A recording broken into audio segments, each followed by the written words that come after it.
श्रीगणेशाय नमः। अथ श्री एकमुखी हनुमत्कवच ध्यानम्।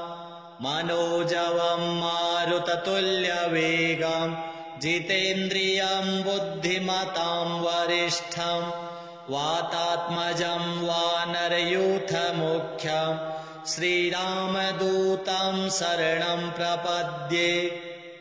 एकदा सुखमासीनम् शङ्करम् लोकशङ्करम् पप्रच्छ गिरिजाकान्तम् कर्पूरधवलम् शिवम्। पार्वत्युवाच भगवन् देवदेवेश लोकनाथ जगद्गुरो शोकाकुलानाम् लोकानाम् केन रक्षा भवेद्ध्रुवाम्। सङ्ग्रामे सङ्कटे घोरे भूतप्रेतादिके भये दुःखदावाग्निसन्तप्त चेतसाम् दुःखभागिनाम्। ईश्वर उवाच शृणु देवि प्रवक्ष्यामि लोकानाम् हितकाम्यया विभीषणाय रामेण प्रेम्णा दत्तम् च यत्पुरा। कवचम् कपिनाथस्य वायुपुत्रस्य धीमतः गुह्यम् ते सम्प्रवक्ष्यामि विशेषात् शृणु सुन्दरी। विनियोगः ॐ अस्य श्री हनुमत्कवच स्तोत्रमन्त्रस्य श्रीरामचन्द्र ऋषिः अनुष्टुप् छन्दः।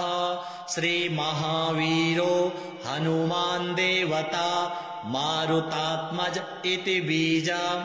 ॐ अञ्जनासूनुरिति शक्तिः। ॐ ह्रीं ह्रां ह्रौं इति कवचम्। स्वाहा इति कीलकम्। लक्ष्मणप्राणदाता इति बीजम्। मम सकलकार्यसिद्ध्यर्थे जपे विनियोगः। अथ न्यासाः।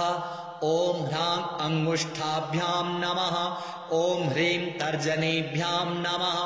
ॐ ह्रूं मध्यमाभ्याम् नमः। ॐ ह्रैं अनामिकाभ्याम् नमः। ॐ ह्रौं कनिष्ठिकाभ्याम् नमः। ॐ ह्रः करतलकरपृष्ठाभ्याम् नमः। ॐ अञ्जनासूनवे हृदयाय नमः। ॐ रुद्रमूर्तये शिरसे स्वाहा। ॐ वायुसुतात्मने शिखायै वखट्। ॐ वज्रदेहाय कवचाय हुम्। ॐ रामदूताय नेत्रत्रयाय वखट्। ॐ ब्रह्मास्त्रनिवारणाय अस्त्राय फट्। ॐ रामदूताय विद्महे कपिराजाय धीमहि तन्नो हनुमान् प्रचोदयात्। ॐ हुं फट् स्वाहा इति दिग्बन्धः। अथ ध्यानम्। ॐ ध्यायेद्बालदिवाकरद्युतिनिभम् देवारिदर्पापहम् देवेन्द्रप्रमुखप्रशस्तयशसम् देदीप्यमानम् रुचा। सुग्रीवादिसमस्तवानरयुतम् सुव्यक्ततत्त्वप्रियम् सम्रक्तारुणलोचनम् पवनजम् पीताम्बरालङ्कृतम्। उद्यन्मार्तण्डकोटिप्रकटरुचियुतम् चारुवीरासनस्थम् मौञ्जीयज्ञोपवीतारुणरुचिर शिखाशोभितम् कुण्डलाङ्गम्। भक्तानामिष्टदम् तम् प्रणतमुनिजनम् वेदनादप्रमोदम् ध्यायेद्देवम् विधेयम् प्लवगकुलपतिम् गोष्पदीभूतवार्धिम्। वज्राङ्गम् पिङ्गकेशाढ्यम् स्वर्णकुण्डलमण्डितम् नियुद्धकर्मकुशलम् पारावारपराक्रमम्। वामहस्ते महावृक्षम् दशास्य करखण्डनम् उद्यद्दक्षिणदोर्दण्डम् हनुमन्तम् विचिन्तयेत्। स्फटिकाभम् स्वर्णकान्तिम् द्विभुजम् च कृताञ्जलिम् कुण्डलद्वय संशोभि मुखाम्भोजम् हरिम् भजेत्। उद्यदादित्यसङ्कासम् उदारभुजविक्रमम् कन्दर्पकोटिलावण्यम् सर्वविद्याविशारदम् श्रीरामहृदयानन्दम् भक्तकल्पमहीरुहम् अभयम् वरदम् दुर्भ्याम् कलये मारुतात्मजम् अपराजित नमस्तेस्तु नमस्ते रामपूजित प्रस्थानम् च करिष्यामि सिद्धिर्भवतु मे सदा यो वाराम् निधिमल्पपल्लवमिवोल्लङ्घ्य प्रतापान्वितो वैदेही घनशोकतापहरणो वैकुण्ठतत्त्वप्रियः अक्षाद्यर्चितराक्षसेश्वर महादर्पापहारी रणे सोऽयं वानरपुङ्गवोऽस्तु सदा युष्मान् समीरात्मजः वज्राङ्गं पिङ्गकेशं कनकमयलसत् कुण्डलाकान्तगण्डम् नानाविद्याधिनाथं करतलविधृतं पूर्णकुम्भं दृढं च भक्ताभीष्टाधिकारं विदधति च सदा सर्वदा सुप्रसन्नं त्रैलोक्यत्राणकारं सकलभुवनगं रामदूतं नमामि उद्यल्लाङ्गूलकेशप्रलयजलधरं भीममूर्तिं कपीन्द्रं वन्दे रामाघ्रिपद्मभ्रमरपरिवृतं तत्त्वसारं प्रसन्नं वज्राङ्गं वज्ररूपं कनकमयलसत् कुण्डलाकान्तगण्डं दम्भोलिस्तम्भसारप्रहरण विकटं भूतरक्षोधिनाथं वामे करे वैरिभयं वहन्तं शैलं च दक्षे निजकण्ठलग्नं दधानमासाद्य सुवर्णवर्णं भजेज्ज्वलत्कुण्डलरामदूतं पद्मरागमणिकुण्डलत्विषा पाटलीकृतकपोलमण्डलं दिव्यगेहकदलीवनान्तरे भावयामि पवमाननन्दनम् ईश्वर उवाच इति वदति विशेषात् राघवो राक्षसेन्द्रम् प्रमुदितवरचित्तो रावणस्यानुजोः रघुवरवरदूतं पूजयामास भूयः स्तुतिभिरकृतार्थः स्वं परं मन्यमानः वन्दे विद्युद्वलयशुभगस्वर्णयज्ञोपवीतं कर्णद्वन्द्वे कनकरुचिरे कुण्डले धारयन्तम् उच्चैःहृष्यद्युमणिकिरणश्रेणिसंभिताङ्गम् सत्कौपीनं कपिवरवृतं कामरूपं कपीन्द्रम् मनोजवं मारुततुल्यवेगं जितेन्द्रियं बुद्धिमतां वरिष्ठं वातात्मजं वानरयूथमुख्यं श्रीरामदूतं सततं स्मरामि। ॐ नमो भगवते हृदयाय नमः। ॐ आञ्जनेयाय शिरसे स्वाहा। ॐ रुद्रमूर्तये शिखायै वखट्। ॐ रामदूताय कवचाय हुम्। ॐ हनुमते नेत्रत्रयाय वखट्। ॐ अग्निगर्भाय अस्त्राय फट्। ॐ नमो भगवते अङ्गुष्ठाभ्यां नमः। ॐ आञ्जनेयाय तर्जनीभ्यां नमः। ॐ रुद्रमूर्तये मध्यमाभ्यां नमः। ॐ वायुसूनवे अनामिकाभ्यां नमः। ॐ हनुमते कनिष्ठिकाभ्यां नमः। ॐ अग्निगर्भाय करतलकरपृष्ठाभ्यां नमः। अथ मन्त्र उच्यते ॐ ऐं ह्रीं श्रीं ह्रां ह्रीं ह्रूं ह्रैं ह्रौं ह्रः। ॐ ह्रीं ह्रौं ॐ नमो भगवते महाबलपराक्रमाय भूतप्रेतपिशाचशाकिनी डाकिनी यक्षिणी पूतना मारी महामारी भैरव यक्ष वेताल राक्षस ग्रहराक्षसादिकं क्षणेन हन हन भञ्जय भञ्जय मारय मारय शिक्षय शिक्षय महामाहेश्वर रुद्रावतार हुं फट् स्वाहा। ॐ नमो भगवते हनुमदाख्याय रुद्राय सर्वदुष्टजनमुखस्तम्भनं कुरु कुरु ह्रां ह्रीं ह्रूं ठं ठं ठं फट् स्वाहा। ॐ नमो भगवते अञ्जनीगर्भसम्भूताय रामलक्ष्मणानन्दकराय कपिसैन्यप्रकाशनाय पर्वतोत्पाटनाय सुग्रीवसाधकाय रणोच्चाटनाय कुमारब्रह्मचारिणे गम्भीरशब्दोदयाय ॐ ह्रां ह्रीं ह्रूं सर्वदुष्टनिवारणाय स्वाहा। ॐ नमो हनुमते सर्वग्रहानुभूत भविष्यवर्तमानान् दूरस्थान् समीपस्थान् सर्वकालदुष्टदुर्बुद्धीनुच्चाटयोच्चाटय परबलानि क्षोभय क्षोभय मम सर्वकार्यं साधय साधय हनुमते। ॐ ह्रां ह्रीं ह्रूं फट् देहि। ॐ शिवं सिद्धं ह्रां ह्रीं ह्रूं ह्रौं स्वाहा। ॐ नमो हनुमते परकृतान् तंत्र मंत्र पराहंकार भूत प्रेत पिशाच परदृष्टि सर्वविघ्न दुर्जन चेटक विधान सर्वग्रहान् निवारय निवारय वध वध पच पच दल दल किल किल सर्वकुयंत्राणि दुष्टवाचं फट् स्वाहा।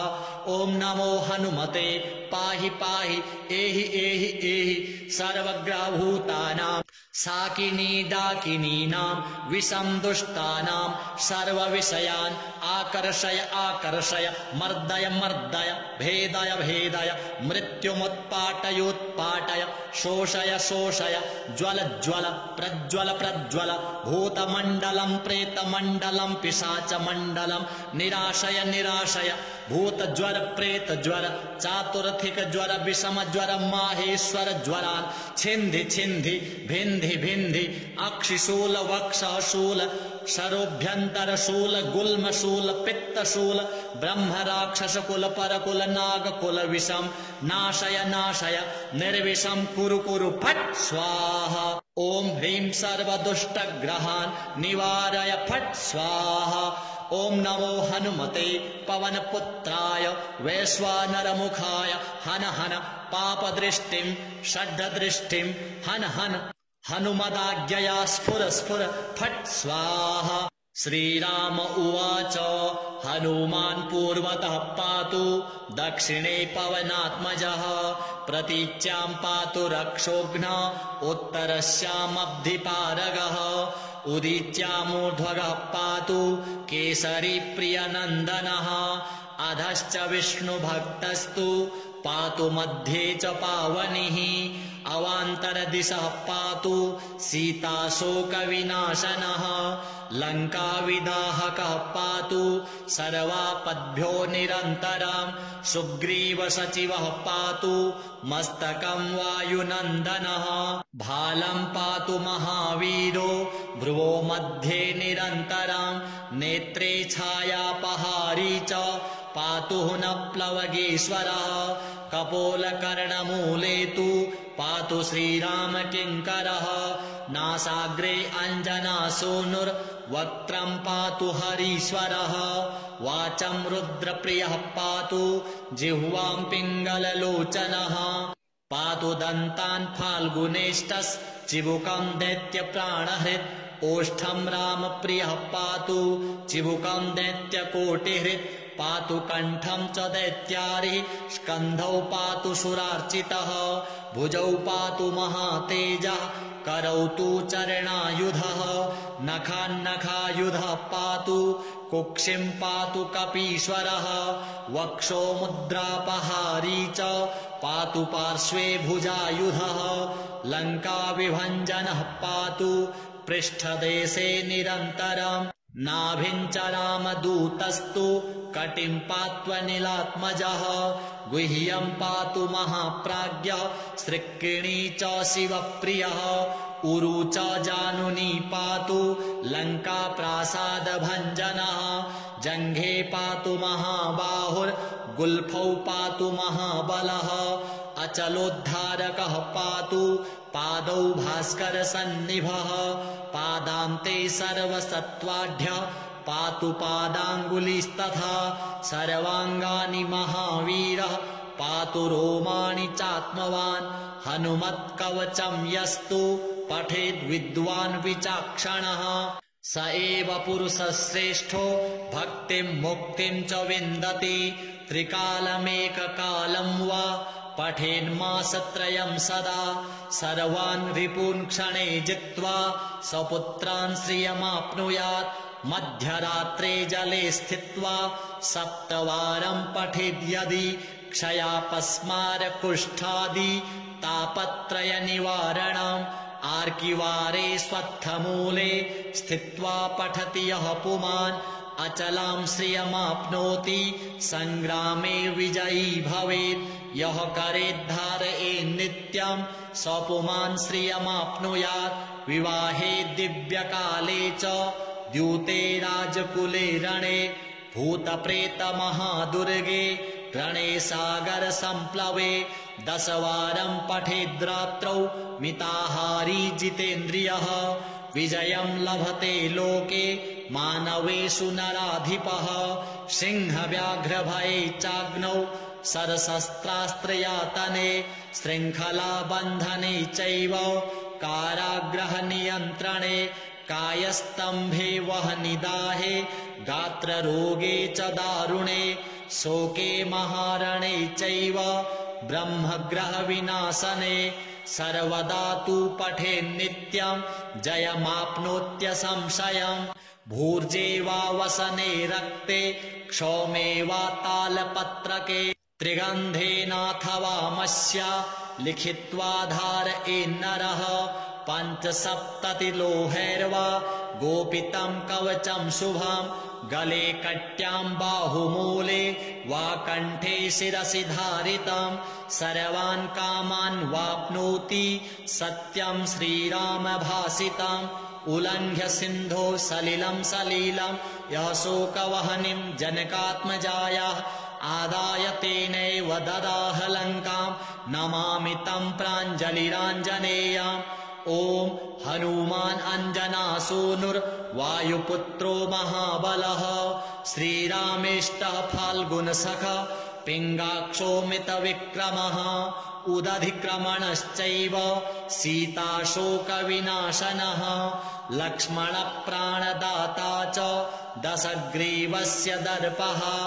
12 नामानि कपीन्द्रस्य महात्मनः श्वापकाले प्रबोधे च यात्राकाले च यः पठेत् तस्य सर्वभयं नास्ति रणे च विजयी भवेत् धनधान्यं भवेत् तस्य दुःखं नैव कदाचन श्री एकमुखी हनुमद्देवार्पणमस्तु ध्यानम् मनोजवं मारुततुल्यवेगं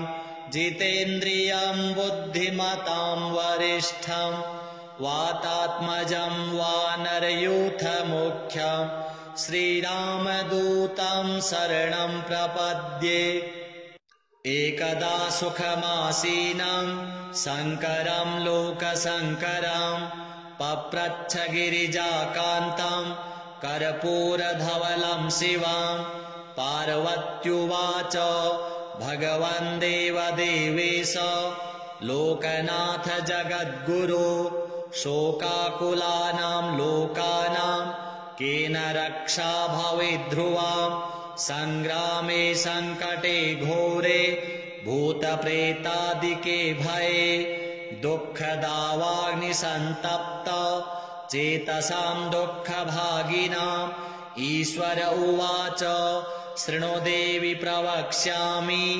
लोकानां हितकाम्यया विभीषणाय रामेण प्रेम्णा दत्तं च यत्पुरा कवचं कपिनाथस्य वायुपुत्रस्य धीमतः गुह्यं ते सम्प्रवक्ष्यामि विशेषात् शृणु सुन्दरी विनियोगः ॐ अस्य श्री हनुमत्कवचस्तोत्रमन्त्रस्य श्रीरामचन्द्र ऋषिः अनुष्टुप् छन्दः श्रीमहावीरो हनुमान् देवता मारुतात्मज इति बीजम् ॐ अञ्जनासूनुरिति शक्तिः ॐ ह्रीं ह्रां ह्रौं इति कवचम् स्वाहा इति कीलकम् लक्ष्मणप्राणदाता इति बीजम् मम सकलकार्यसिद्ध्यर्थे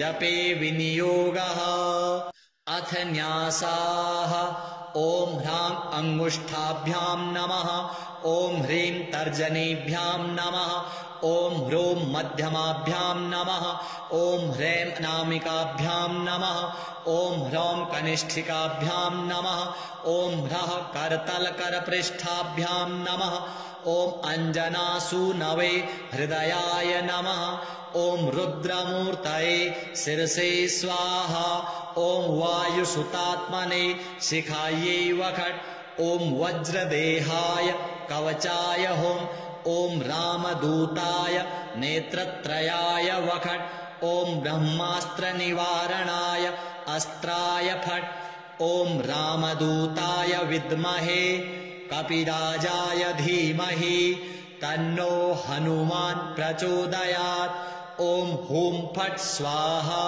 इति दिग्बन्धः अथ ध्यानम् ॐ ध्यायेद्बालदिवाकरद्युतिनिभम् देवारिदर्पापहम् देवेन्द्रप्रमुखप्रशस्तयशसम् देदीप्यमानं रुचा सुग्रीवादिसमस्तवानरयुतम् सुव्यक्ततत्त्वप्रियम् सम्रक्तारुणलोचनं पवनजम् पीताम्बरालङ्कृतम् उद्यन्मार्तण्डकोटिप्रकटरुचियुतम् चारुवीरासनस्थम् मौञ्जीयज्ञोपवीतारुणरुचिर शिखाशोभितम् कुण्डलाङ्गम् भक्तानामिष्टदं तं प्रणतमुनिजनं वेदनादप्रमोदम् ध्यायेद्देवं विधेयं प्लवगकुलपतिं गोष्पदीभूतवार्धिम् वज्राङ्गं पिङ्गकेशाढ्यं स्वर्णकुण्डलमण्डितं नियुद्धकर्मकुशलं पारावारपराक्रमम् वामहस्ते महावृक्षं दशास्य करखण्डनम् उद्यद्दक्षिणदोर्दण्डं हनुमन्तं विचिन्तयेत् स्फटिकाभं स्वर्णकान्तिं द्विभुजं च कृताञ्जलिं कुण्डलद्वयसंशोभि मुखाम्भोजं हरिं भजेत् उद्यदादित्यसङ्काशम् उदारभुजविक्रमम् कन्दर्पकोटिलावण्यम् सर्वविद्याविशारदम् श्रीरामहृदयानन्दम् भक्तकल्पमहीरुहम् अभयं वरदं दुर्भ्याम् कलये मारुतात्मजम् अपराजित नमस्तेस्तु नमस्ते रामपूजित प्रस्थानं च करिष्यामि सिद्धिर्भवतु मे सदा यो वारां निधिमल्पपल्लवमिवोल्लङ्घ्य प्रतापान्वितो वैदेही घनशोकतापहरणो वैकुण्ठतत्त्वप्रियः अक्षाद्यर्चितराक्षसेश्वर महादर्पापहारी रणे सोऽयं वानरपुङ्गवोऽस्तु सदा युष्मान् समीरात्मजः वज्राङ्गं पिङ्गकेशं कनकमयलसत् कुण्डलाकान्तगण्डं नानाविद्याधिनाथं करतलविधृतं पूर्णकुम्भं दृढं च भक्ताभीष्टाधिकारं विदधति च सदा सर्वदा सुप्रसन्नं त्रैलोक्यत्राणकारं सकलभुवनगं रामदूतं नमामि उद्यल्लाङ्गूलकेशप्रलयजलधरं भीममूर्तिं कपीन्द्रं वन्दे रामाघ्रिपद्मभ्रमरपरिवृतं तत्त्वसारं प्रसन्नं वज्राङ्गं वज्ररूपं कनकमयलसत् कुण्डलाक्रान्तगण्डं दम्भोलिस्तम्भसारप्रहरण विकटं भूतरक्षोधिनाथं वामे करे वैरिभयं वहन्तं शैलं च दक्षे निजकण्ठलग्नं दधानमासाद्य सुवर्णवर्णं भजेज्ज्वलत्कुण्डलरामदूतं पद्मरागमणिकुण्डलत्विषा पाटलीकृतकपोलमण्डलं दिव्यगेहकदलीवनान्तरे भावयामि पवमाननन्दनम्। ईश्वर उवाच इति वदति विशेषात् राघवो राक्षसेन्द्रम् प्रमुदितवरचित्तो रावणस्यानुजोः रघुवरवरदूतं पूजयामास भूयः स्तुतिभिरकृतार्थः स्वं परं मन्यमानः वन्दे विद्युद्वलयशुभगस्वर्णयज्ञोपवीतं कर्णद्वन्द्वे कनकरुचिरे कुण्डले धारयन्तम् उच्चैःहृष्यद्युमणिकिरणश्रेणिसंभिताङ्गं सत्कौपीनं कपिवरवृतं कामरूपं कपीन्द्रं मनोजवं मारुततुल्यवेगं जितेन्द्रियं बुद्धिमतां वरिष्ठं वातात्मजं वानरयूथमुख्यं श्रीरामदूतं सततं स्मरामि। ॐ नमो भगवते हृदयाय नमः। ॐ आञ्जनेयाय शिरसे स्वाहा। ॐ रुद्रमूर्तये शिखायै वषट्। ॐ रामदूताय कवचाय हुम्। ॐ हनुमते नेत्रत्रयाय वषट्। ॐ अग्निगर्भाय अस्त्राय फट्। ॐ नमो भगवते अङ्गुष्ठाभ्यां नमः। ॐ आञ्जनेयाय तर्जनीभ्यां नमः। ॐ रुद्रमूर्तये मध्यमाभ्यां नमः। ॐ वायुसूनवे अनामिकाभ्यां नमः। ॐ हनुमते कनिष्ठिकाभ्यां नमः। ॐ अग्निगर्भाय करतलकरपृष्ठाभ्यां नमः। अथ मंत्र उच्यते ॐ ऐं ह्रीं श्रीं ह्रां ह्रीं ह्रूं ह्रैं ह्रौं ह्रः। ॐ ह्रीं ह्रौं ॐ नमो भगवते महाबलपराक्रमाय भूतप्रेतपिशाचशाकिनी डाकिनी यक्षिणी पूतना मारी महामारी भैरव यक्ष वेताल राक्षस ग्रह राक्षसादिकं क्षणेन हन हन भञ्जय भञ्जय मारय मारय शिक्षय शिक्षय महामाहेश्वर रुद्रावतार हुं फट् स्वाहा। ॐ नमो भगवते हनुमदाख्याय रुद्राय सर्वदुष्टजनमुखस्तम्भनं कुरु कुरु ह्रां ह्रीं ह्रूं ठं ठं ठं फट् स्वाहा। ॐ नमो भगवते अञ्जनीगर्भसम्भूताय रामलक्ष्मणानन्दकराय कपिसैन्यप्रकाशनाय पर्वतोत्पाटनाय सुग्रीवसाधकाय रणोच्चाटनाय कुमारब्रह्मचारिणे गम्भीरशब्दोदयाय ॐ ह्रां ह्रीं ह्रूं सर्वदुष्टनिवारणाय स्वाहा। ॐ नमो हनुमते सर्वग्रहानुभूत भविष्यवर्तमानान् दूरस्थान् समीपस्थान् सर्वकालदुष्टदुर्बुद्धीनुच्चाटयोच्चाटय परबलानि क्षोभय क्षोभय मम सर्वकार्यं साधय साधय हनुमते। ॐ ह्रां ह्रीं ह्रूं फट् देहि। ॐ शिवं सिद्धं ह्रां ह्रीं ह्रूं ह्रौं स्वाहा।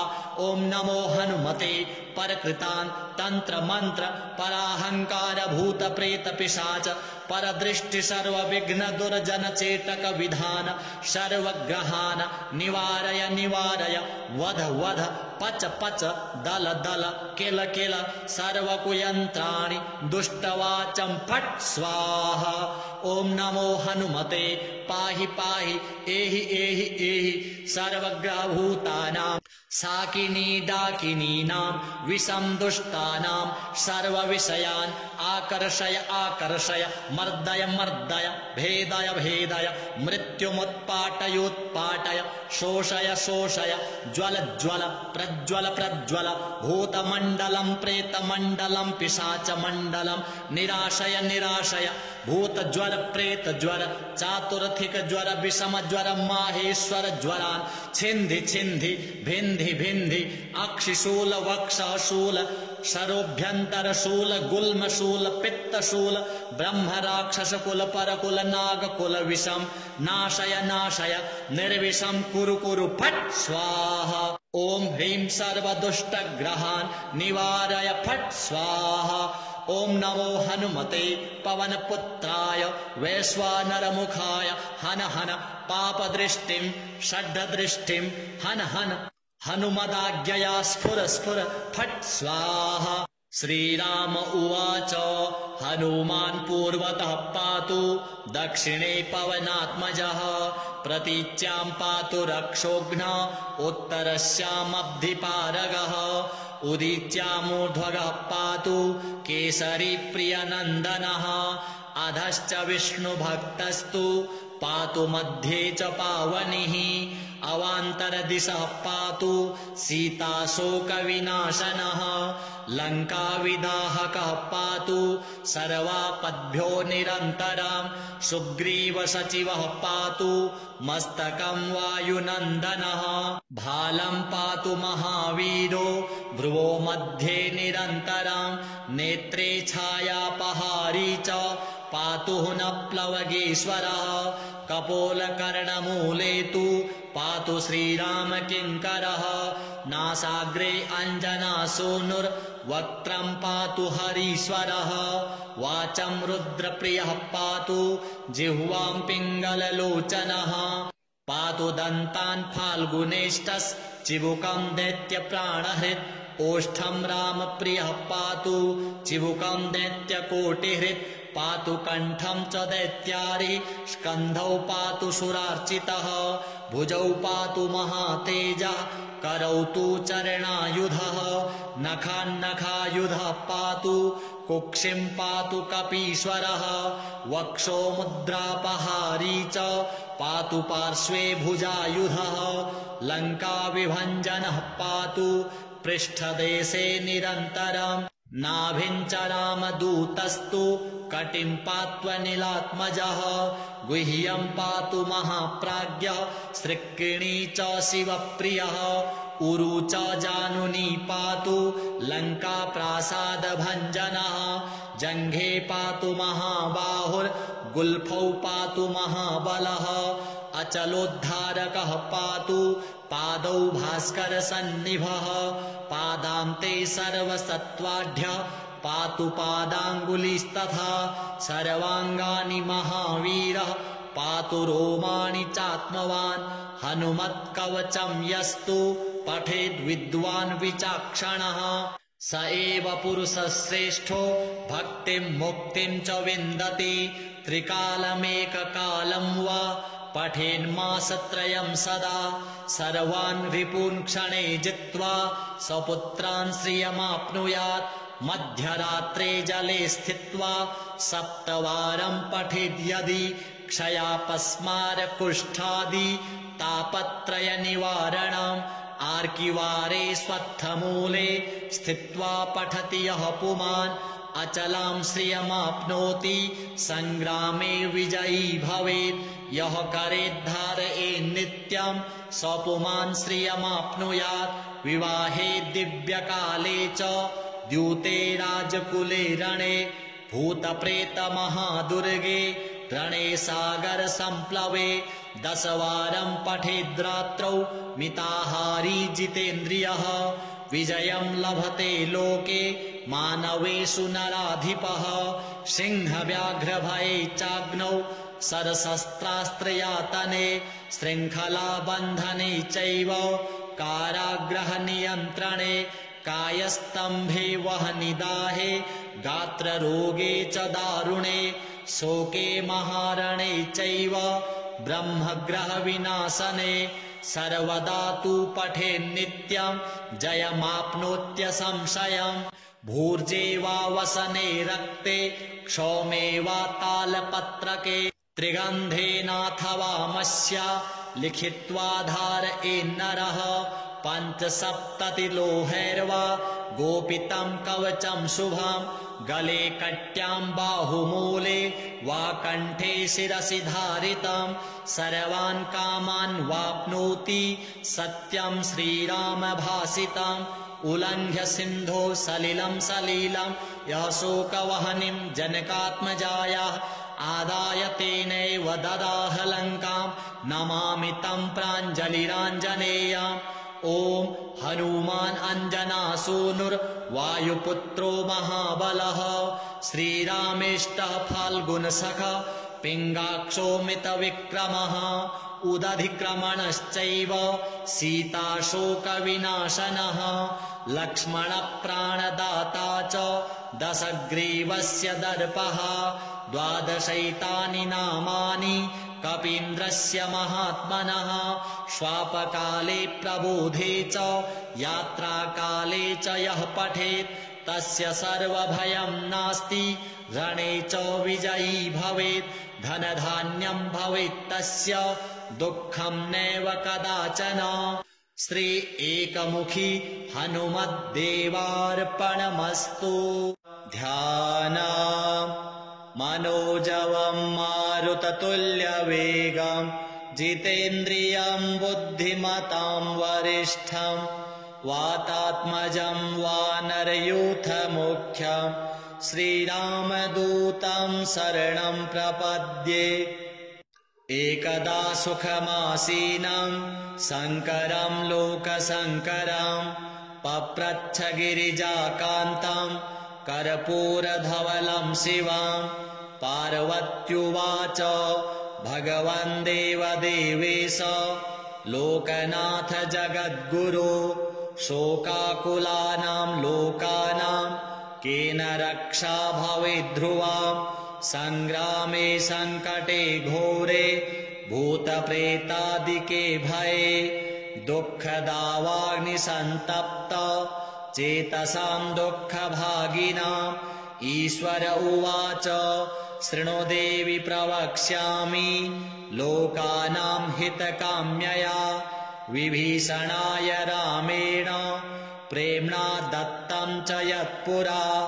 कवचं कपिनाथस्य वायुपुत्रस्य धीमतः गुह्यं ते सम्प्रवक्ष्यामि विशेषात् शृणु सुन्दरी विनियोगः ॐ अस्य श्री हनुमत्कवचस्तोत्रमन्त्रस्य श्रीरामचन्द्र ऋषिः अनुष्टुप् छन्दः श्रीमहावीरो हनुमान् देवता मारुतात्मज इति बीजम् ॐ अञ्जनासूनुरिति शक्तिः ॐ ह्रीं ह्रां ह्रौं इति कवचं स्वाहा इति कीलकं लक्ष्मणप्राणदाता इति बीजं मम सकलकार्यसिद्ध्यर्थे जपे विनियोगः अथ न्यासाः ॐ ह्रां अङ्गुष्ठाभ्यां नमः ॐ ह्रीं तर्जनीभ्यां नमः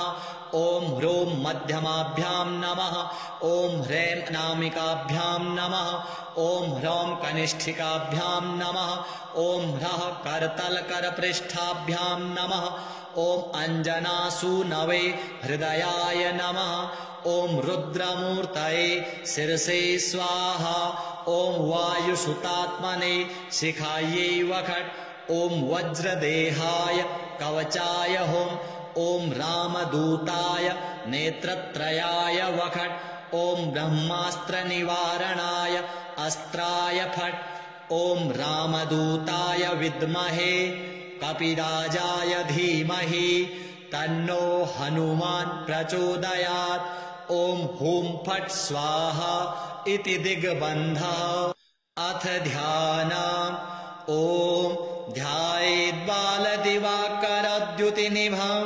देवारिदर्पापहं देवेन्द्रप्रमुखप्रशस्तयशसं देदीप्यमानं रुचा सुग्रीवादिसमस्तवानरयुतं सुव्यक्ततत्त्वप्रियं संरक्तारुणलोचनं पवनजं पीताम्बरालङ्कृतम् उद्यन्मार्तण्डकोटिप्रकटरुचियुतं चारुवीरासनस्थं मौञ्जीयज्ञोपवीतारुणरुचिर शिखाशोभितं कुण्डलाङ्गं भक्तानामिष्टदं तं प्रणतमुनिजनं वेदनादप्रमोदं ध्यायेद्देवं विधेयं प्लवगकुलपतिं गोष्पदीभूतवार्धिं वज्राङ्गं पिङ्गकेशाढ्यं स्वर्णकुण्डलमण्डितं नियुद्धकर्मकुशलं पारावारपराक्रमं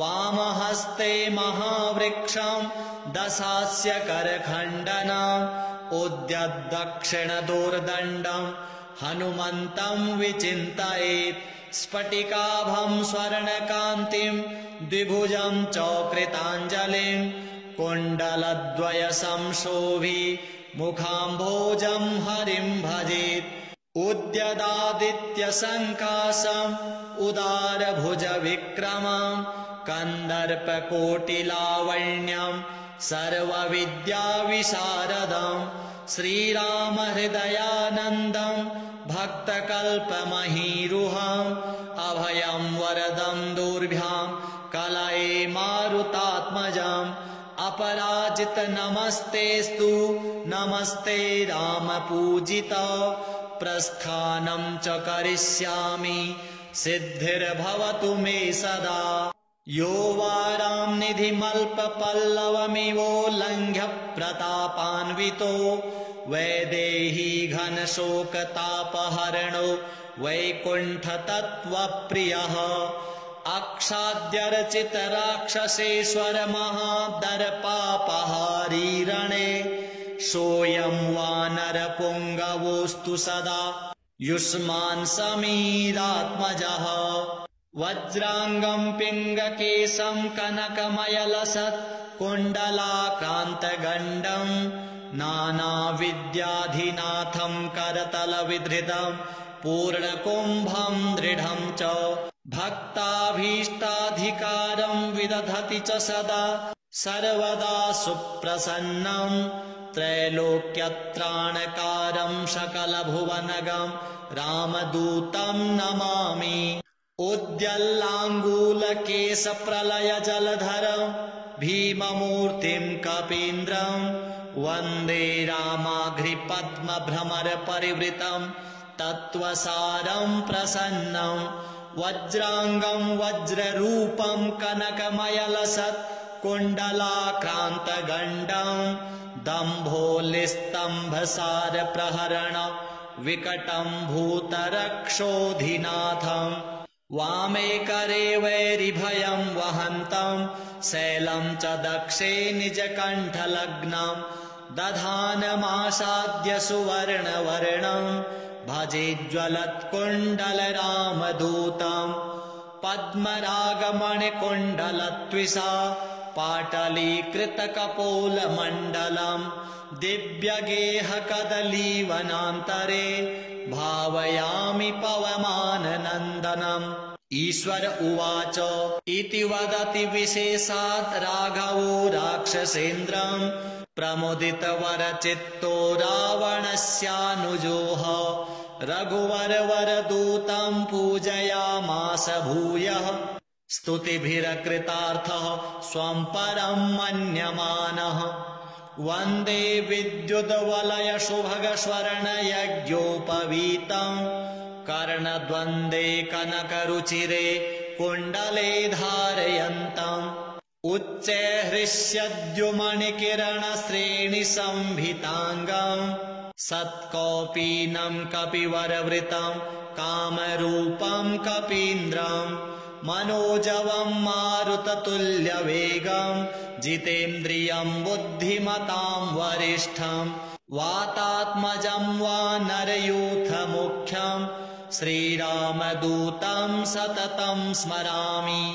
ॐ नमो भगवते हृदयाय नमः। ॐ आञ्जनेयाय शिरसे स्वाहा ॐ रुद्रमूर्तये शिखायै वखट् ॐ रामदूताय कवचाय हुम् ॐ हनुमते नेत्रत्रयाय वखट् ॐ अग्निगर्भाय अस्त्राय फट् ॐ नमो भगवते अङ्गुष्ठाभ्यां नमः ॐ आञ्जनेयाय तर्जनीभ्यां नमः ॐ रुद्रमूर्तये मध्यमाभ्यां नमः ॐ वायुसूनवे अनामिकाभ्यां नमः ॐ हनुमते कनिष्ठिकाभ्यां नमः ॐ अग्निगर्भाय करतलकरपृष्ठाभ्यां नमः। अथ मंत्र उच्यते ॐ ऐं ह्रीं श्रीं ह्रां ह्रीं ह्रूं ह्रैं ह्रौं ह्रः ॐ ह्रीं ह्रौं ॐ नमो भगवते महाबलपराक्रमाय भूतप्रेतपिशाचशाकिनी डाकिनी यक्षिणी पूतना मारी महामारी भैरव यक्ष वेताल राक्षस ग्रह राक्षसादिकं क्षणेन हन हन भञ्जय भञ्जय मारय मारय शिक्षय शिक्षय महामाहेश्वर रुद्रावतार हुं फट् स्वाहा। ॐ नमो भगवते हनुमदाख्याय रुद्राय सर्वदुष्टजनमुखस्तम्भनं कुरु कुरु ह्रां ह्रीं ह्रूं ठं ठं ठं फट् स्वाहा। ॐ नमो भगवते अञ्जनीगर्भसम्भूताय रामलक्ष्मणानन्दकराय कपिसैन्यप्रकाशनाय पर्वतोत्पाटनाय सुग्रीवसाधकाय रणोच्चाटनाय कुमारब्रह्मचारिणे गम्भीरशब्दोदयाय ॐ ह्रां ह्रीं ह्रूं सर्वदुष्टनिवारणाय स्वाहा। ॐ नमो हनुमते सर्वग्रहानुभूत भविष्यवर्तमानान् दूरस्थान् समीपस्थान् सर्वकालदुष्टदुर्बुद्धीनुच्चाटयोच्चाटय परबलानि क्षोभय क्षोभय मम सर्वकार्यं साधय साधय हनुमते ॐ ह्रां ह्रीं ह्रूं फट् देहि। ॐ शिवं सिद्धं ह्रां ह्रीं ह्रूं ह्रौं स्वाहा। ॐ नमो हनुमते परकृतान् तंत्र मंत्र पराहंकार भूत प्रेत पिशाच परदृष्टि सर्वविघ्न दुर्जन चेतक विधान सर्वग्रहान् निवारय निवारय वध वध पच पच दल दल किल किल सर्वकुयंत्राणि दुष्टवाचं फट् स्वाहा। ॐ नमो हनुमते पाहि पाहि एहि एहि एहि सर्वग्रहभूतानां साकिनी डाकिनीनां विषं दुष्टानां सर्वविषयान् आकर्षय आकर्षय मर्दय मर्दय भेदय भेदय मृत्युमुत्पाटयोत्पाटय शोषय शोषय ज्वल ज्वल प्रज्वल प्रज्वल भूतमण्डलं प्रेतमण्डलं पिशाचमण्डलं निराशय निराशय भूतज्वर प्रेतज्वर चातुर्थिक ज्वर विषम ज्वर माहेश्वर ज्वरान् छिन्धि छिन्धि भिन्धि भिन्धि अक्षिशूल वक्षशूल शरोभ्यन्तरशूल गुल्मशूल पित्तशूल ब्रह्म राक्षस कुल परकुल नागकुल विषम नाशय नाशय निर्विषम कुरु कुरु फट् स्वाहा। ॐ ह्रीं सर्वदुष्टग्रहान् निवारय फट् स्वाहा। ॐ नमो हनुमते पवनपुत्राय वैश्वानरमुखाय हन हन पापदृष्टिं षड्दृष्टिं हन हन हनुमदाज्ञया स्फुर स्फुर फट् स्वाहा। श्रीराम उवाच हनुमान् पूर्वतः पातु दक्षिणे पवनात्मजः प्रतीच्यां पातु रक्षोघ्नः उत्तरस्यामब्धिपारगः उदीच्यामूर्ध्वगः पातु केसरी प्रियनन्दनः अधश्च विष्णुभक्तस्तु पातु मध्ये च पावनिः अवान्तरदिशः पातु सीताशोकविनाशनः लङ्काविदाहकः पातु सर्वापद्भ्यो निरन्तरं सुग्रीवसचिवः पातु मस्तकं वायुनन्दनः भालं पातु महावीरो भ्रुवो मध्ये निरन्तरं नेत्रे छायापहारी च पातु न प्लवगेश्वरः कपोलकर्णमूले तु पातु श्रीरामकिङ्करः नासाग्रे अञ्जनासूनुर्वक्त्रं पातु हरीश्वरः वाचं रुद्रप्रियः पातु जिह्वां पिङ्गललोचनः पातु दन्तान् फाल्गुनेष्टश्चिबुकम् दैत्यप्राणहृत् ओष्ठम् रामप्रियः पातु चिबुकम् दैत्यकोटिहृत् पातु कण्ठम् च दैत्यारि स्कन्धौ पातु सुरार्चितः भुजौ पातु महातेजः करौ तु चरणायुधः नखान्नखायुधः पातु कुक्षिम् पातु कपीश्वरः वक्षो मुद्रापहारी च पातु पार्श्वे भुजायुधः लङ्काविभञ्जनः पातु पृष्ठदेशे निरन्तरम् नाभिम् च रामदूतस्तु कटिम् पात्वनिलात्मजः गुह्यम् पातु महाप्राज्ञः सृक्किणी च शिवप्रियः उरु च जानुनी पातु लङ्काप्रासादभञ्जनः जङ्घे पातु महाबाहुर्गुल्फौ पातु महाबलः अचलोद्धारकः पातु पादौ भास्करसन्निभः पादान्ते सर्वसत्त्वाढ्यः पातु पादाङ्गुलिस्तथा सर्वाङ्गानि महावीरः पातु रोमाणि चात्मवान् हनुमत्कवचम् यस्तु पठेद्विद्वान् विचाक्षणः स एव पुरुषश्रेष्ठो भक्तिम् मुक्तिम् च विन्दति त्रिकालमेककालम् वा पठेन्मासत्रयम् सदा सर्वान् रिपून् क्षणे जित्वा सपुत्रान् श्रियमाप्नुयात् मध्यरात्रे जले स्थित्वा 7 वारम् पठेद्यदि क्षयापस्मार कुष्ठादि तापत्रय निवारणम् आर्किवारे स्वत्थमूले स्थित्वा पठति यः पुमान् अचलाम् श्रियमाप्नोति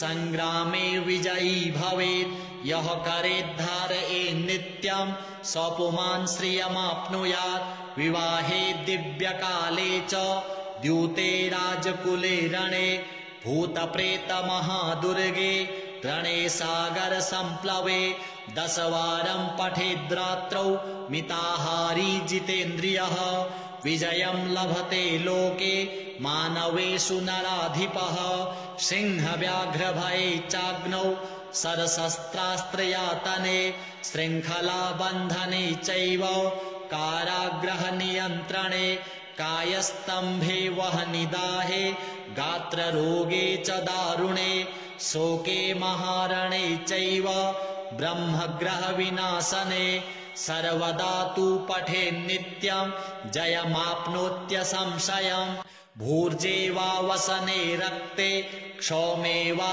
तालपत्रके त्रिगन्धेनाथवामस्य लिखित्वा धारयेन्नरः 5-7 लोहैर्वा गोपितं कवचं शुभं गले कट्यां बाहुमूले वा कण्ठे शिरसि धारितं सर्वान् कामान् वाप्नोति सत्यं श्रीराम भासितम् उल्लङ्घ्य सिन्धो सलिलं सलीलं यः शोकवहनिं जनकात्मजायाः आदाय तेनैव ददाह लङ्कां नमामि तं प्राञ्जलिराञ्जनेयम् ॐ हनुमान् अञ्जनासूनुर्वायुपुत्रो महाबलः श्रीरामेष्टः फाल्गुनसखः पिङ्गाक्षो मितविक्रमः उदधिक्रमणश्चैव सीताशोकविनाशनः लक्ष्मणप्राणदाता च दशग्रीवस्य दर्पः 12 नामानि कपीन्द्रस्य महात्मनः श्वापकाले प्रबोधे च यात्राकाले च यः पठेत् तस्य सर्वभयं नास्ति रणे च विजयी भवेत् धनधान्यं भवेत् तस्य दुःखं नैव कदाचन श्री एकमुखी हनुमद्देवार्पणमस्तु ध्यानम् मनोजवं मारुततुल्यवेगं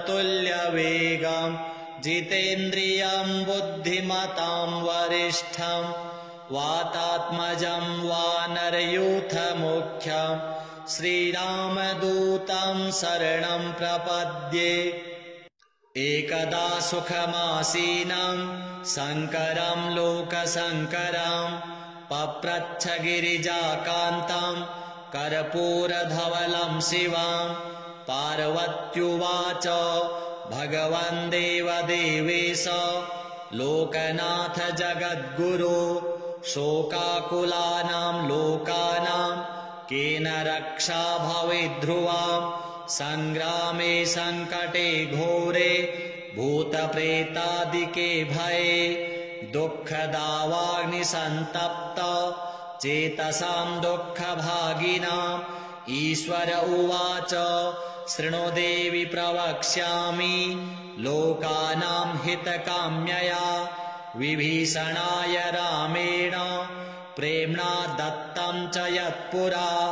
कवचं कपिनाथस्य वायुपुत्रस्य धीमतः गुह्यं ते सम्प्रवक्ष्यामि विशेषात् शृणु सुन्दरी विनियोगः ॐ अस्य श्री हनुमत्कवच स्तोत्रमन्त्रस्य श्रीरामचन्द्र ऋषिः अनुष्टुप् छन्दः श्रीमहावीरो हनुमान् देवता मारुतात्मज इति बीजम् ॐ अञ्जनासूनुरिति शक्तिः ॐ ह्रीं ह्रां ह्रौं इति कवचं स्वाहा इति कीलकं लक्ष्मणप्राणदाता इति बीजं मम सकलकार्यसिद्ध्यर्थे जपे विनियोगः अथ न्यासाः ॐ ह्रां अङ्गुष्ठाभ्यां नमः ॐ ह्रीं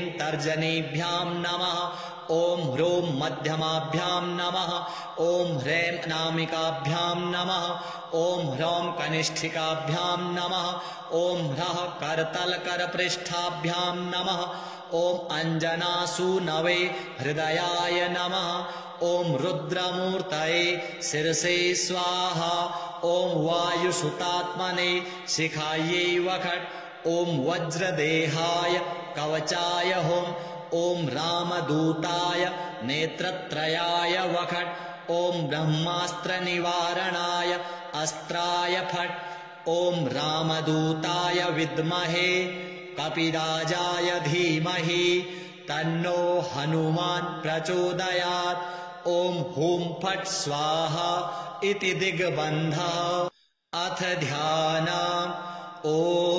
ध्यायेद्बालदिवाकरद्युतिनिभं देवारिदर्पापहं देवेन्द्रप्रमुखप्रशस्तयशसं देदीप्यमानं रुचा सुग्रीवादिसमस्तवानरयुतं सुव्यक्ततत्त्वप्रियं संरक्तारुणलोचनं पवनजं पीताम्बरालङ्कृतम्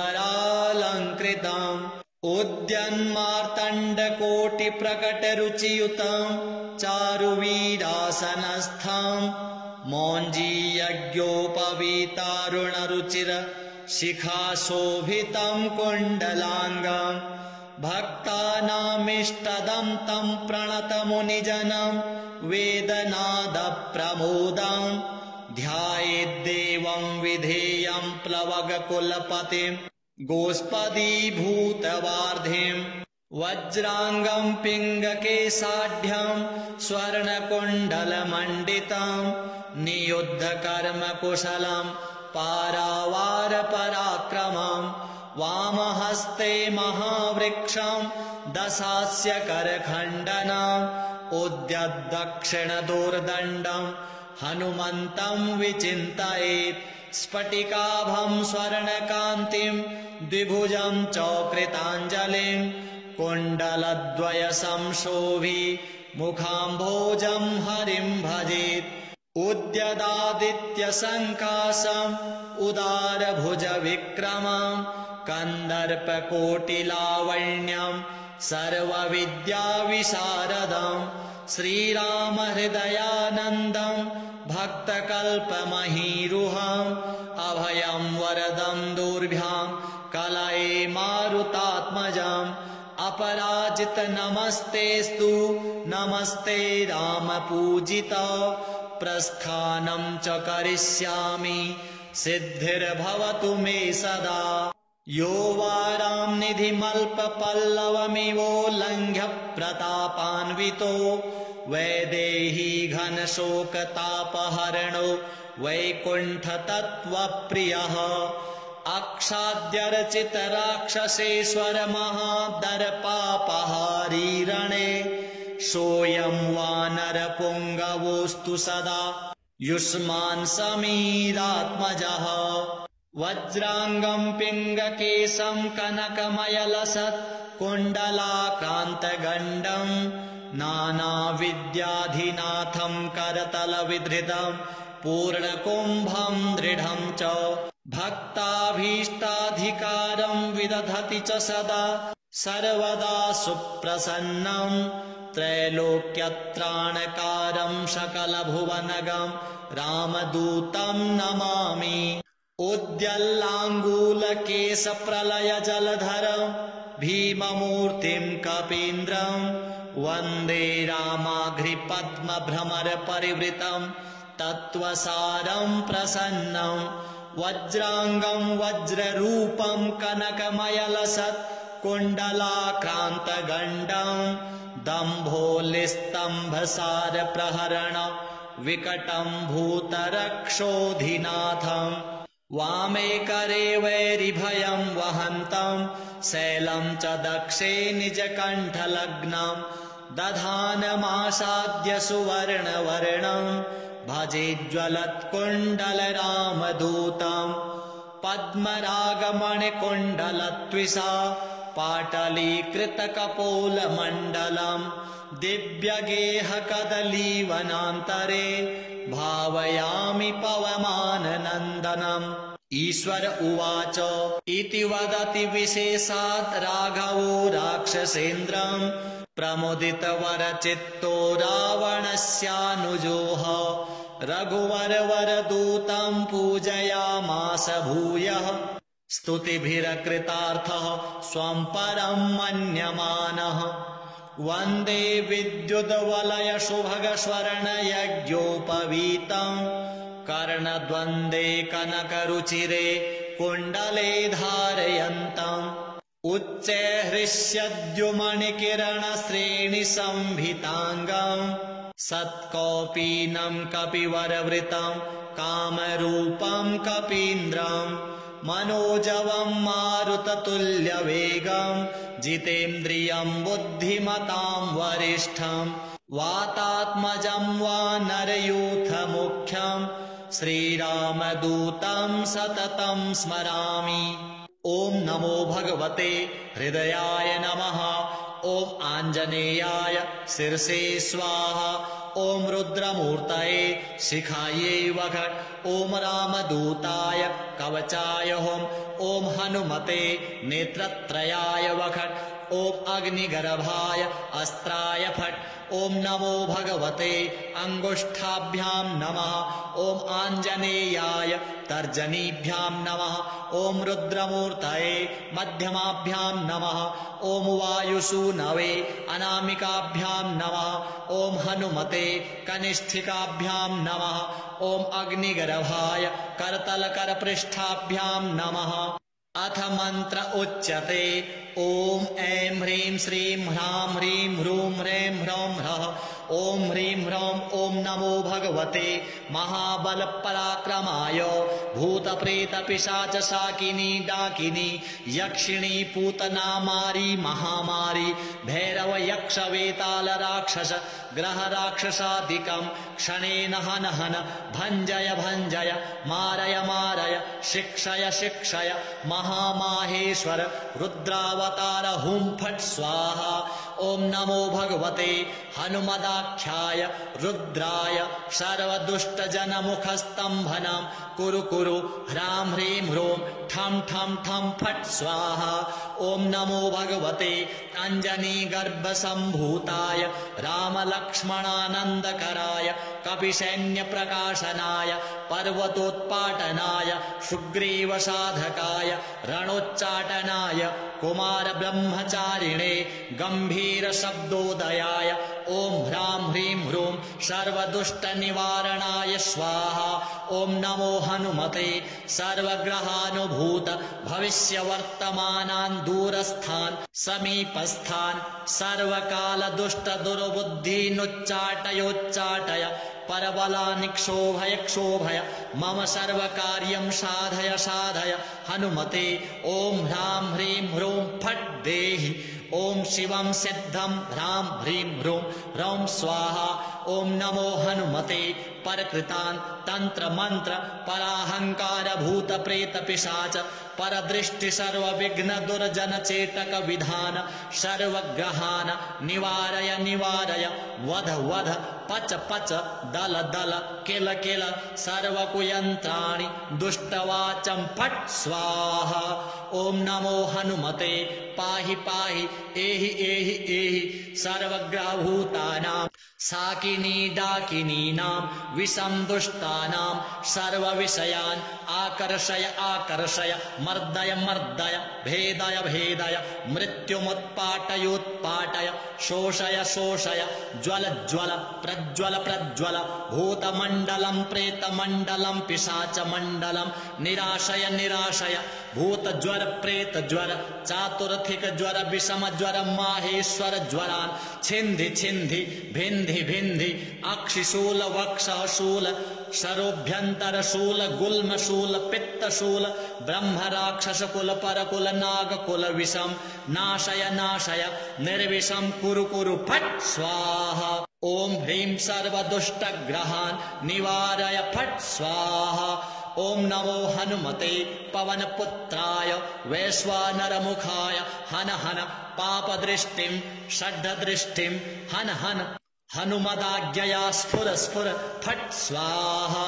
श्रीराम उवाच हनुमान् पूर्वतः पातु दक्षिणे पवनात्मजः प्रतीच्यां पातु रक्षोघ्नः उत्तरस्यामब्धिपारगः उदीच्यामूर्ध्वगः पातु केसरी प्रियनन्दनः अधश्च विष्णुभक्तस्तु पातु मध्ये च पावनिः अवान्तरदिशः पातु सीताशोकविनाशनः लङ्काविदाहकः पातु सर्वापद्भ्यो निरन्तरं सुग्रीवसचिवः पातु मस्तकं वायुनन्दनः भालं पातु महावीरो भ्रुवो मध्ये निरन्तरं नेत्रे छायापहारी च पातु न प्लवगेश्वरः कपोलकर्णमूले तु पातु श्रीरामकिङ्करः नासाग्रे अञ्जनासूनुर्वक्त्रं पातु हरीश्वरः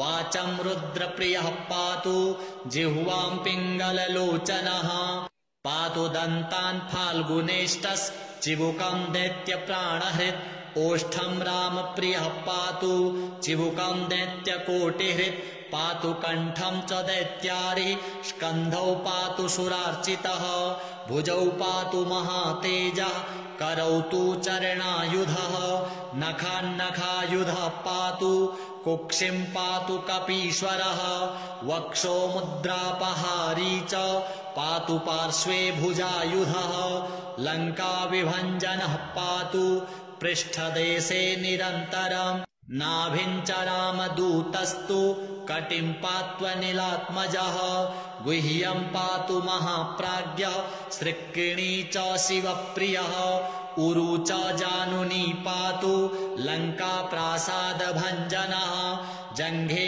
पातु महाबाहुर्गुल्फौ पातु महाबलः अचलोद्धारकः पातु पादौ भास्करसन्निभः पादान्ते सर्वसत्त्वाढ्यः पातु पादाङ्गुलिस्तथा सर्वाङ्गानि महावीरः पातु रोमाणि चात्मवान् हनुमत्कवचं यस्तु पठेद् विद्वान् विचाक्षणः स एव पुरुषश्रेष्ठो भक्तिं मुक्तिं च विन्दति त्रिकालमेककालं वा पठेन्मासत्रयं सदा सर्वान् रिपून् क्षणे जित्वा सपुत्रान् श्रियमाप्नुयात् मध्यरात्रे जले स्थित्वा सप्तवारं पठेद् यदि क्षयापस्मारकुष्ठादि तापत्रय निवारणम् आर्किवारे स्वत्थमूले स्थित्वा पठति यः पुमान् अचलां श्रियमाप्नोति संग्रामे विजयी भवेत् यः करेद्धारयेत् नित्यं स पुमान् श्रियमाप्नुयात् विवाहे दिव्यकाले च द्यूते राजकुले रणे भूतप्रेतमहादुर्गे रणे सागर संप्लवे 10 वारं पठेद्रात्रौ मिताहारी जितेन्द्रियः विजयं लभते लोके मानवेषु नराधिपः सिंहव्याघ्रभये चाग्नौ सरशस्त्रास्त्रयातने शृङ्खलाबन्धने चैव कारागृहनियन्त्रणे कायस्तम्भे वह्निदाहे गात्ररोगे च दारुणे शोके महारणे चैव ब्रह्मग्रहविनाशने सर्वदा तु पठेन्नित्यं जयमाप्नोत्यसंशयम् भूर्जे वा वसने रक्ते क्षौमे वा तालपत्रके त्रिगन्धेनाथवामस्या लिखित्वा धारयेन्नरः 5-7 लोहैर्वा गोपितं कवचं शुभं गले कट्यां बाहुमूले वा कण्ठे शिरसि धारितं सर्वान् कामान् वाप्नोति सत्यं श्रीराम भासितम् उल्लङ्घ्य सिन्धो सलिलं सलीलं यः शोकवह्निं जनकात्मजायाः आदाय तेनैव ददाह लङ्कां नमामि तं प्राञ्जलिराञ्जनेयम् ॐ हनुमान् अञ्जनासूनुर्वायुपुत्रो महाबलः श्रीरामेष्टः फाल्गुनसखः पिङ्गाक्षो मितविक्रमः उदधिक्रमणश्चैव सीताशोकविनाशनः लक्ष्मणप्राणदाता च दशग्रीवस्य दर्पः 12 नामानि कपीन्द्रस्य महात्मनः श्वापकाले प्रबोधे च यात्राकाले च यः पठेत् तस्य सर्वभयं नास्ति रणे च विजयी भवेत् धनधान्यं भवेत् तस्य दुःखं नैव कदाचन श्री एकमुखी हनुमद्देवार्पणमस्तु ध्यानम् मनोजवं मारुततुल्यवेगं जितेन्द्रियं बुद्धिमतां वरिष्ठं वातात्मजं वानरयूथमुख्यं श्रीरामदूतं शरणं प्रपद्ये एकदा सुखमासीनं शङ्करं लोकशङ्करं पप्रच्छ गिरिजाकान्तं कर्पूरधवलं शिवं पार्वत्युवाच भगवन् देवदेवेश लोकनाथ जगद्गुरो शोकाकुलानां लोकानां केन रक्षा भवेद्ध्रुवां संग्रामे संकटे घोरे भूतप्रेतादिके भये दुःखदावाग्निसन्तप्त चेतसां दुःखभागिनाम् ईश्वर उवाच शृणु देवि प्रवक्ष्यामि लोकानां हितकाम्यया विभीषणाय रामेण प्रेम्णा दत्तं च यत्पुरा कवचं कपिनाथस्य वायुपुत्रस्य धीमतः गुह्यं ते सम्प्रवक्ष्यामि विशेषात् शृणु सुन्दरी विनियोगः ॐ अस्य श्री हनुमत्कवच स्तोत्रमन्त्रस्य श्रीरामचन्द्र ऋषिः अनुष्टुप् छन्दः श्रीमहावीरो हनुमान् देवता मारुतात्मज इति बीजम् ॐ अञ्जनासूनुरिति शक्तिः ॐ ह्रीं ह्रां ह्रौं इति कवचं स्वाहा इति कीलकं लक्ष्मणप्राणदाता इति बीजं मम सकलकार्यसिद्ध्यर्थे जपे विनियोगः अथ न्यासाः ॐ ह्रां अङ्गुष्ठाभ्यां नमः ॐ ह्रीं तर्जनीभ्यां नमः ॐ ह्रूं मध्यमाभ्यां नमः ॐ ह्रैं अनामिकाभ्यां नमः ॐ ह्रौं कनिष्ठिकाभ्यां नमः ॐ ह्रः करतलकरपृष्ठाभ्यां नमः ॐ अञ्जनासूनवे हृदयाय नमः ॐ रुद्रमूर्तये शिरसे स्वाहा ॐ वायुसुतात्मने शिखायै वखट् ॐ वज्रदेहाय कवचाय हुम् ॐ रामदूताय नेत्रत्रयाय वखट् ॐ ब्रह्मास्त्रनिवारणाय अस्त्राय फट् ॐ रामदूताय विद्महे कपिराजाय धीमहि तन्नो हनुमान् प्रचोदयात् ॐ हुं फट् स्वाहा इति दिग्बन्धः अथ ध्यानम् ॐ ध्यायेद्बालदिवाकरद्युतिनिभम् देवारिदर्पापहम् देवेन्द्रप्रमुखप्रशस्तयशसम् देदीप्यमानं रुचा सुग्रीवादिसमस्तवानरयुतम् सुव्यक्ततत्त्वप्रियम् संरक्तारुणलोचनं पवनजम् पीताम्बरालङ्कृतम् उद्यन्मार्तण्डकोटिप्रकटरुचियुतम् चारुवीरासनस्थम् मौञ्जीयज्ञोपवीतारुणरुचिर शिखाशोभितं कुण्डलाङ्गम् भक्तानामिष्टदं तं प्रणतमुनिजनं वेदनादप्रमोदम् ध्यायेद्देवं विधेयं प्लवगकुलपतिं गोष्पदीभूतवार्धिम् वज्राङ्गं पिङ्गकेशाढ्यं स्वर्णकुण्डलमण्डितं नियुद्धकर्मकुशलं पारावारपराक्रमं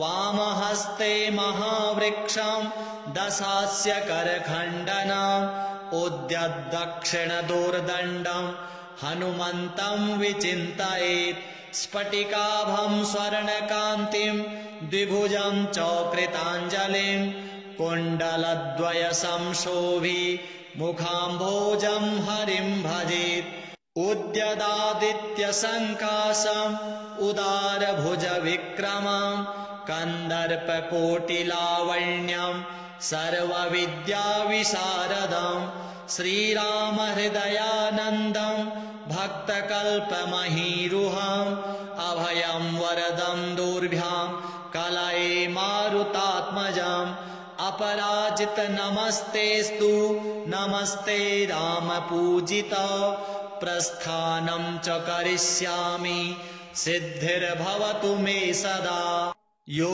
वारां निधिमल्पपल्लवमिवोल्लङ्घ्य प्रतापान्वितो वैदेही घनशोकतापहरणो वैकुण्ठतत्त्वप्रियः अक्षाद्यर्चितराक्षसेश्वर महादर्पापहारी रणे सोऽयं वानरपुङ्गवोऽस्तु सदा युष्मान् समीरात्मजः वज्राङ्गं पिङ्गकेशं कनकमयलसत् कुण्डलाकान्तगण्डं नानाविद्याधिनाथं करतलविधृतं पूर्णकुम्भं दृढं च भक्ताभीष्टाधिकारं विदधति च सदा सर्वदा सुप्रसन्नं त्रैलोक्यत्राणकारं सकलभुवनगं रामदूतं नमामि उद्यल्लाङ्गूलकेशप्रलयजलधरं भीममूर्तिं कपीन्द्रं वन्दे रामाघ्रिपद्मभ्रमरपरिवृतं तत्त्वसारं प्रसन्नं वज्राङ्गं वज्ररूपं कनकमयलसत् कुण्डलाक्रान्तगण्डं दम्भोलिस्तम्भसारप्रहरण विकटं भूतरक्षोधिनाथं वामे करे वैरिभयं वहन्तं शैलं च दक्षे निजकण्ठलग्नं दधानमासाद्य सुवर्णवर्णं भजेज्ज्वलत्कुण्डलरामदूतं पद्मरागमणिकुण्डलत्विषा पाटलीकृतकपोलमण्डलं दिव्यगेहकदलीवनान्तरे भावयामि पवमाननन्दनम्। ईश्वर उवाच इति वदति विशेषात् राघवो राक्षसेन्द्रम् प्रमुदितवरचित्तो रावणस्यानुजोः रघुवरवरदूतं पूजयामास भूयः स्तुतिभिरकृतार्थः स्वं परं मन्यमानः। वन्दे विद्युद्वलयशुभगस्वर्णयज्ञोपवीतम् कर्णद्वन्द्वे कनकरुचिरे कुण्डले धारयन्तम् उच्चे हृष्यद्युमणिकिरणश्रेणिसंभिताङ्गम् सत्कौपीनं कपिवरवृतं कामरूपं कपीन्द्रम् मनोजवं मारुततुल्यवेगं जितेन्द्रियं बुद्धिमतां वरिष्ठं वातात्मजं वानरयूथमुख्यं श्रीरामदूतं सततं स्मरामि। ॐ नमो भगवते हृदयाय नमः।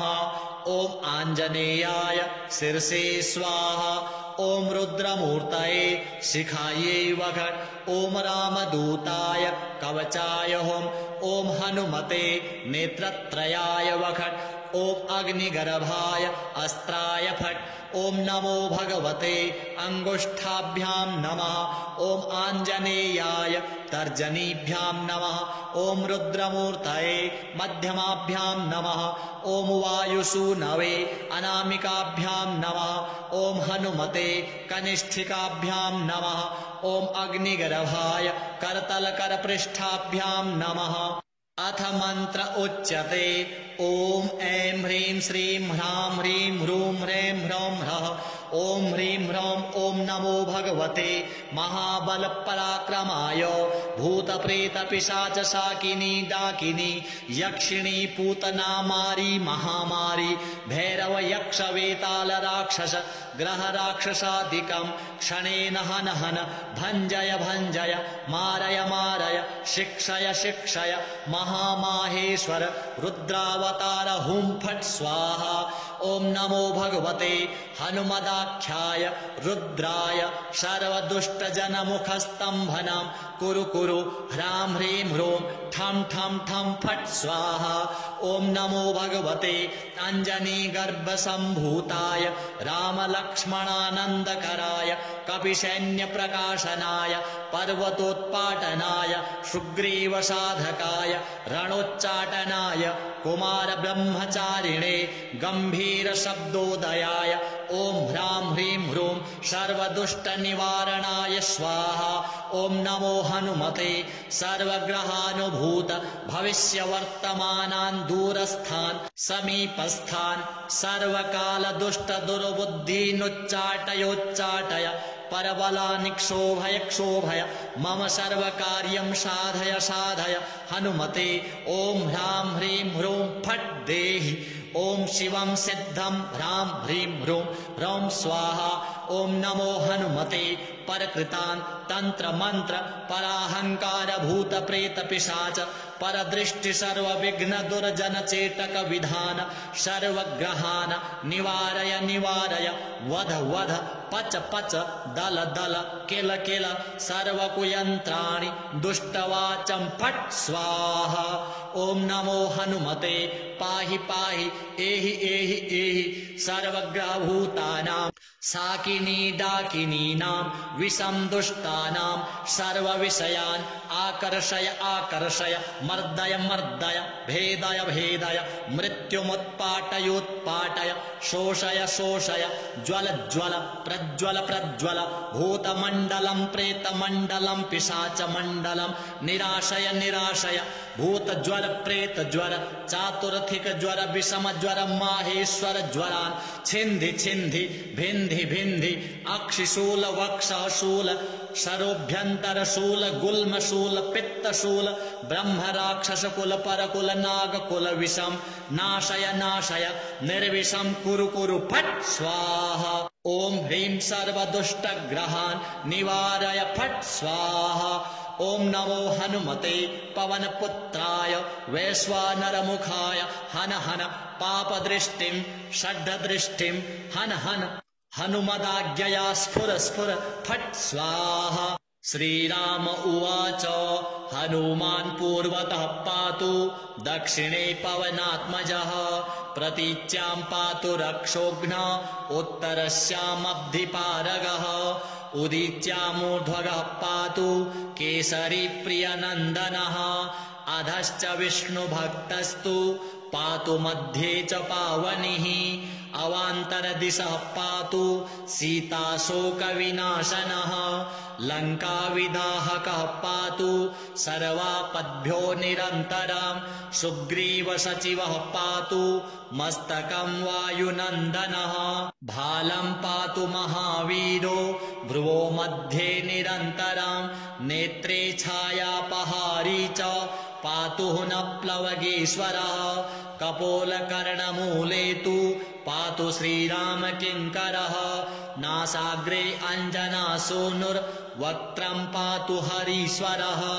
वाचं रुद्रप्रियः पातु जिह्वां पिङ्गललोचनः पातु दन्तान् फाल्गुनेष्टश्चिबुकं दैत्यप्राणहृत् ओष्ठं रामप्रियः पातु चिबुकं दैत्यकोटिहृत् पातु कण्ठं च दैत्यारि स्कन्धौ पातु सुरार्चितः भुजौ पातु महातेजः करौ तु चरणायुधः नखान्नखायुधः पातु कुक्षिं पातु कपीश्वरः वक्षो मुद्रापहारी च पातु पार्श्वे भुजायुधः लङ्काविभञ्जनः पातु पृष्ठदेशे निरन्तरम् नाभिं च रामदूतस्तु कटिं पात्वनिलात्मजः गुह्यं पातु महाप्राज्ञः सृक्किणी च शिवप्रियः उरु च जानुनी पातु लङ्काप्रासादभञ्जनः जङ्घे पातु महाबाहुर्गुल्फौ पातु महाबलः अचलोद्धारकः पातु पादौ भास्करसन्निभः पादान्ते सर्वसत्त्वाढ्यः पातु पादाङ्गुलिस्तथा सर्वाङ्गानि महावीरः पातु रोमाणि चात्मवान् हनुमत्कवचं यस्तु पठेद्विद्वान् विचक्षणः स एव पुरुषश्रेष्ठो भक्तिं मुक्तिं च विन्दति त्रिकालमेककालं वा पठेन्मासत्रयं सदा सर्वान् रिपून् क्षणे जित्वा स्वपुत्रान् श्रियमाप्नुयात् मध्यरात्रे जले स्थित्वा 7 वारं पठेद्यदि क्षयापस्मारकुष्ठादि तापत्रय निवारणम् आर्किवारे स्वत्थमूले स्थित्वा पठति यः पुमान् अचलां श्रियमाप्नोति संग्रामे विजयी भवेत् यः करेद्धारयेन्नित्यं स्वपुमान् श्रियमाप्नुयात् विवाहे दिव्यकाले च द्यूते राजकुले रणे भूतप्रेतमहादुर्गे रणे सागर संप्लवे 10 वारं पठेद्रात्रौ मिताहारी जितेन्द्रियः विजयं लभते लोके मानवेषु नराधिपः सिंहव्याघ्रभये चाग्नौ सरशस्त्रास्त्रयातने शृङ्खलाबन्धने चैव कारागृहनियन्त्रणे कायस्तम्भे वह्निदाहे गात्ररोगे च दारुणे शोके महारणे चैव ब्रह्मग्रहविनाशने सर्वदा तु पठेन्नित्यं जयमाप्नोत्यसंशयम् भूर्जे वा वसने रक्ते क्षौमे वा तालपत्रके त्रिगन्धेनाथवामस्या लिखित्वा धारयेन्नरः 5-7 लोहैर्वा गोपितं कवचं शुभं गले कट्यां बाहुमूले वा कण्ठे शिरसि धारितं सर्वान् कामान् वाप्नोति सत्यं श्रीरामभासितम् उल्लङ्घ्य सिन्धो सलिलं सलीलं यः शोकवह्निं जनकात्मजायाः आदाय तेनैव ददाह लङ्कां नमामि तं प्राञ्जलिराञ्जनेयम् ॐ हनुमान् अञ्जनासूनुर्वायुपुत्रो महाबलः श्रीरामेष्टः फाल्गुनसखः पिङ्गाक्षोमितविक्रमः उदधिक्रमणश्चैव सीताशोकविनाशनः लक्ष्मणप्राणदाता च दशग्रीवस्य दर्पः 12 नामानि कपीन्द्रस्य महात्मनः श्वापकाले प्रबोधे च यात्राकाले च यः पठेत् तस्य सर्वभयं नास्ति रणे च विजयी भवेत् धनधान्यं भवेत् तस्य दुःखं नैव कदाचन श्री एकमुखी हनुमद्देवार्पणमस्तु।